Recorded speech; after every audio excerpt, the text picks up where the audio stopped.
Hello everyone, welcome back to कोगेट society YouTube channel. और आज की वीडियो में हम हमारे फाइल सिस्टम का नेक्स्ट टॉपिक देखेंगे जो कि है डिस्क शेड्यूलिंग एल्गोरिदम्स। उसके पहले मैं आपको आज की वीडियो में ना थोड़ी सी एक बेसिक इंट्रोडक्शन दे देता हूँ डिस्क के बारे में, है ना। डिस्क के अंदर क्या क्या चीज़ें होती है और कुछ टर्म्स जो है इंपॉर्टेंट टर्म्स, वो मैं आपको बता देता हूँ। तो आपको ना एक आइडिया लग जाएगा जब हम क्वेश्चंस में क्या है ये टर्म्स जो है वो यूज़ करते हैं।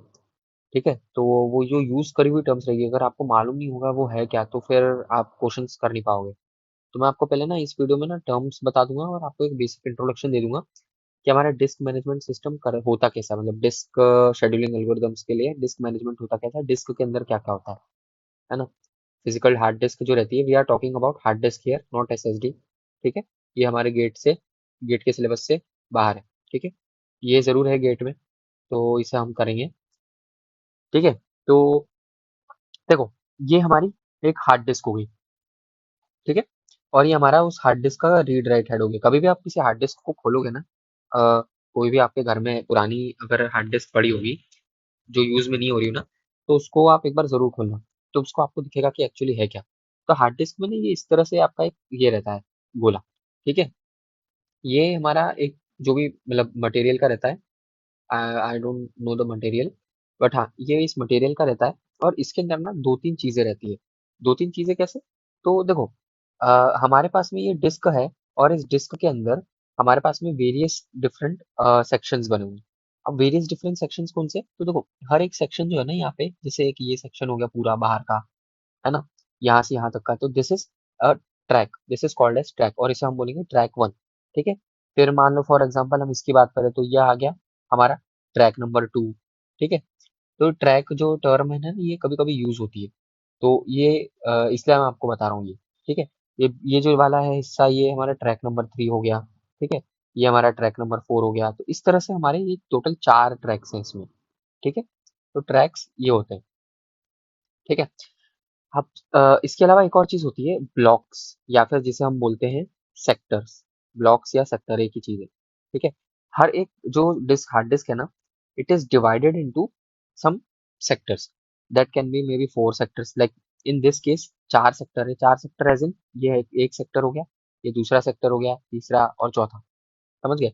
हो सकता है किसी मतलब डिस्क के अंदर आठ सेक्टर हो, that will be given in question. ठीक है, कि कितने सेक्टर्स में डिवाइडेड है। हम उसके भी न्यूमेरिकल्स करेंगे।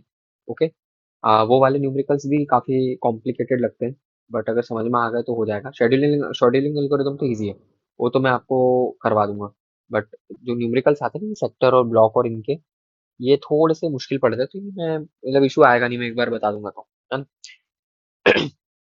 हम इनके न्यूमेरिकल्स करेंगे तो आपको एक आइडिया भी लग जाएगा।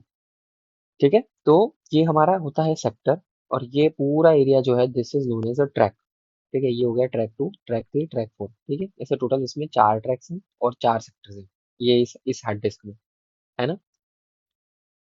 तो ये एक बेसिक है हमारा हार्ड डिस्क होती क्या है ना। अब इसमें ना कुछ इंपॉर्टेंट टर्म्स रहती है, वो हम समझ लेते हैं। इंपॉर्टेंट टर्म्स में पहली टर्म है seek time. Seek time simple है। सीक टाइम क्या बोलता है कि भाई ये वो वाला टाइम है जिसमें मेरे को मान लो मैं अभी करंटली मेरा read write head track number, let say track number one पर है। ठीक है, ये मेरा रीड राइट हेड यहाँ पर है, ट्रैक वन पर। ठीक है, मुझे कोई रिक्वेस्ट आई, डेटा रिक्वेस्ट आई, और मुझे पता चला कि यार वो जो है that is available in let say track number three. ठीक है, बाहर वाला वन है, ये बीच वाला टू है, तो लेट से मैं इसको लिख देता हूँ one, two, three and four. तो हमारा ट्रैक थ्री की रिक्वेस्ट आई। ठीक है, तो ये क्या बोलता है कि भाई, मतलब सीक टाइम क्या बोलता है कि भाई मेरे को जो जो भी करंट ट्रैक है मेरा, मान लो अभी मैं ट्रैक वन पर हूँ, वहां से मुझे जो रिक्वायर्ड ट्रैक है, जैसे मुझे जाना है ट्रैक थ्री पे, वो जो टाइम लगेगा ना, that is known as seek time, simple.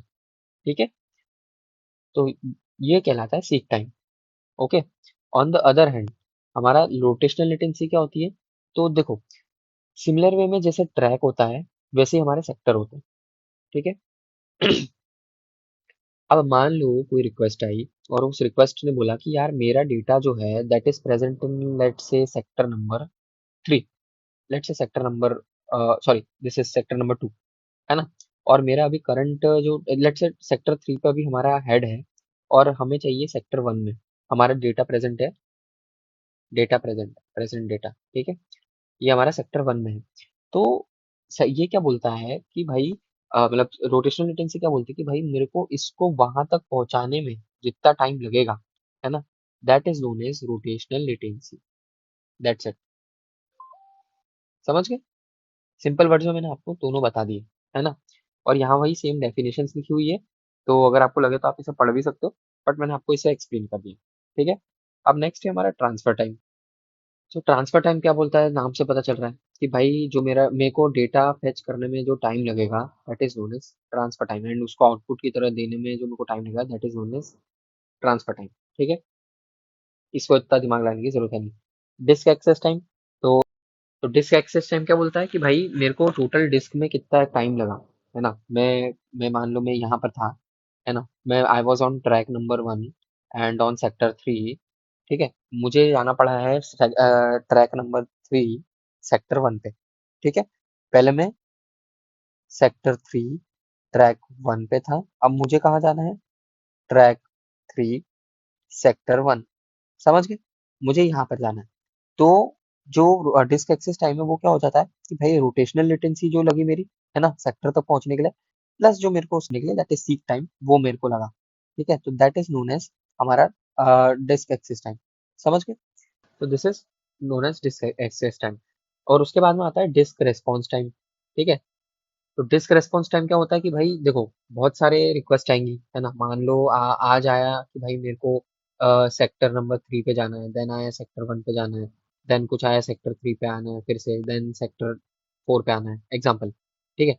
तो हमारा डिस्क ये जो डिस्क रेस्पॉन्स टाइम है वो क्या बोलता है कि भाई अभी करंटली सेक्टर 1 जो है उसको उसको मतलब चांस मिले, वो क्या है, वो जो टाइम लगा उस बीच में, मतलब जब से चालू हुआ है तब से जो उसको चांस मिली, उस बीच का जो टाइम है that is known as response time. It is just similar as the one which we studied in scheduling algorithms of first जो हमारा चैप्टर था, है ना। तो उसी में हमने वो चीज पढ़ी थी, रेस्पॉन्स टाइम, ये सेम ही है एग्जैक्टली। ठीक है। तो वो हो गया, है ना। तो ये हमारी टर्म हो गई। इसके बाद में आता है हमारा एक और इम्पोर्टेंट टर्म, स्टारवेशन। तो स्टारवेशन भी सिमिलर है जो हमारी, तो हमारी इसमें थी। ठीक है। तो अगर कोई लो प्रायोरिटी वाली डिस्क एक्सेस रिक्वेस्ट आ रही है बार बार बार बार, I mean sorry, high priority वाली डिस्क एक्सेस रिक्वेस्ट आ रही है, ठीक है, उसके कारण आपका लो प्रायोरिटी वाले को चांस ही नहीं मिल पा रहा है। ठीक है। चांस नहीं मिल पा रहा है, then it is known as starvation. ठीक है। तो ये आपके मैंने कुछ इंपॉर्टेंट टर्म्स बता दी, है ना। और इसी के बाद में ना हमारा एक और आता है that is disk scheduling algorithm, जो हम नेक्स्ट वीडियो से स्टार्ट करेंगे। अभी मैं आपको सिर्फ नाम बता दूंगा। ठीक है। तो नाम क्या क्या है, फर्स्ट वाला है फर्स्ट कम फर्स्ट सर्व, जो हमारा हमारा नाम से पता चल रहा है। Then shortest seek time first, वो भी हमारा नाम से पता चल रहा है, जैसे हमारा shortest response S R T F algorithm जो है ना, शॉर्टेस्ट रिमेनिंग टाइम, या फिर एस जे एफ हो गया, शॉर्टेस्ट जॉब फर्स्ट, वो वाले एल्गोरिदम में सही है ये भी। देन एक नया एल्गोरिदम है स्कैन एल्गोरिदम जो यूज होता है, देन सर्कुलर स्कैन, लुक और सी लुक, है ना। ये चार न्यू एल्गोरिदम्स है, हमारे हमारे लिए मतलब नए हैं। तो इनको भी मैं कराऊंगा सबसे पहले, नेक्स्ट वीडियो में मैं एफ सी एफ एस कराऊंगा, एंड देन हम चांस बाय चांसेस सब कुछ चलेंगे। ठीक है। तो मैंने आपको आज एक बेसिक इंट्रोडक्शन दे दिया डिस्क के बारे में, है ना। नेक्स्ट वीडियो में हम स्टार्ट करेंगे हमारे एल्गोरिदम्स, जो डिस्क शेड्यूलिंग एल्गोरिदम्स हैं। ठीक है। तो आज की वीडियो के लिए इतना ही। अगर आपको वीडियो अच्छा लगे तो प्लीज़ इस वीडियो को लाइक एंड शेयर करें, चैनल को सब्सक्राइब जरूर करें, और मुझे बताएं मैं कैसे इंप्रूव कर सकते हैं। Thank you.